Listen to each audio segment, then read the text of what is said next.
G'day folks, Aaron here from 4x4 East Coast.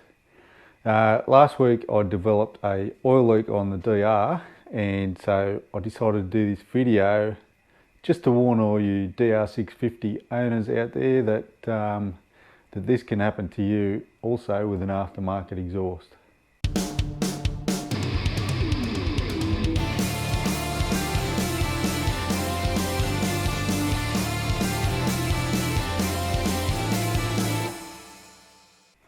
We've got the exhaust here, which I've just sort of got here loosely at the moment.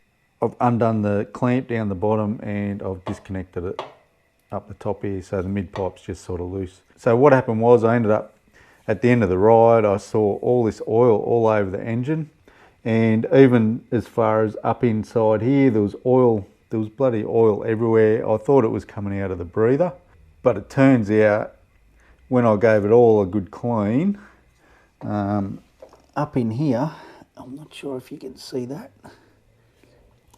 up in here on the oil pipe, the oil pipe had been rubbing up against the back of the exhaust, and it rubbed a little hole in it. Now I've got a new second-hand one here, which I got off eBay for $40 Australian.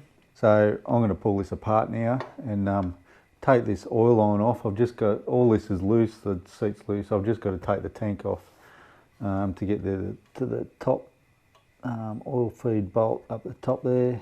It goes into the top of the head, and I'll give you a good look at the little hole that's in there. Right, yeah. So here is the oil line that I just pulled out, and that there is a bloody flat spot where the exhaust have been rubbing against the oil line, and in the middle, I don't know if you can see, but right in the middle there's a little slit where the oil had been coming out.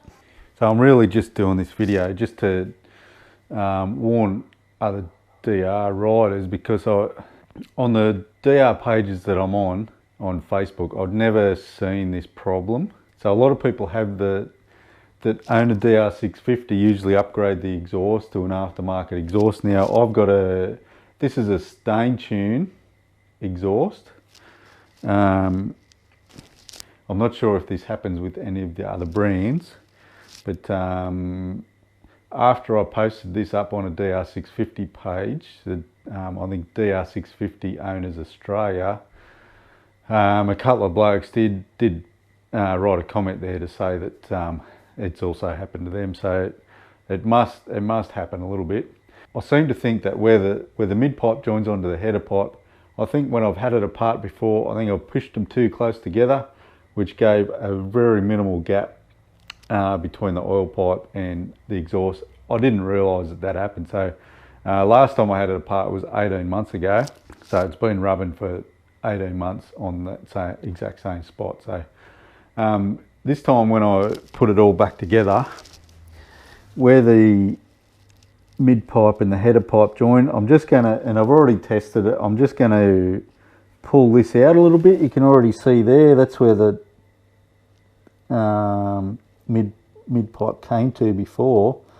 So that's given it like 10 mil on the front, and obviously when I bolt the rear back up, join it back up to the rear section, it might change it a little bit. But so I'll get the new second-hand oil pipe on, and then join the exhaust back up, and we'll see how much room we've got.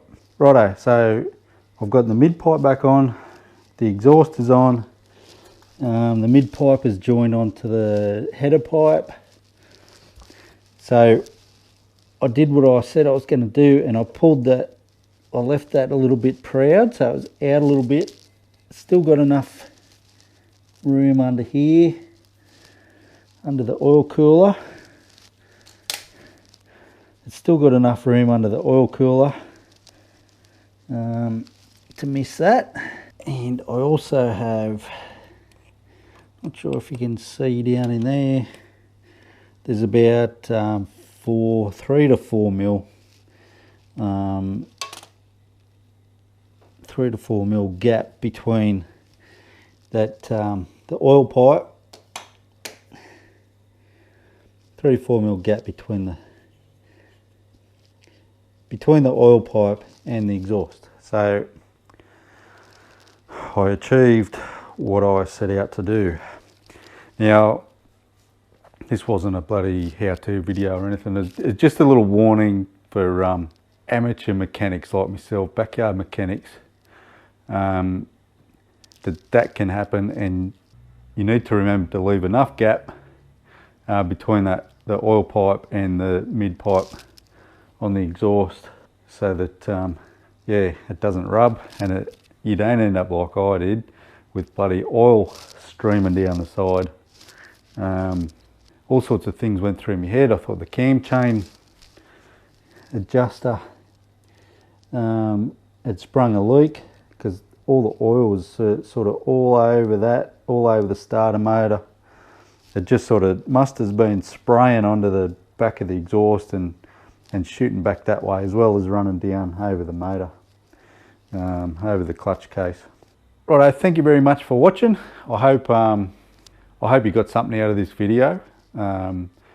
As I said, I didn't know this was an issue until it happened to me. So thanks for watching. Give me a thumbs up, and don't forget to subscribe, and I'll see you on the next video.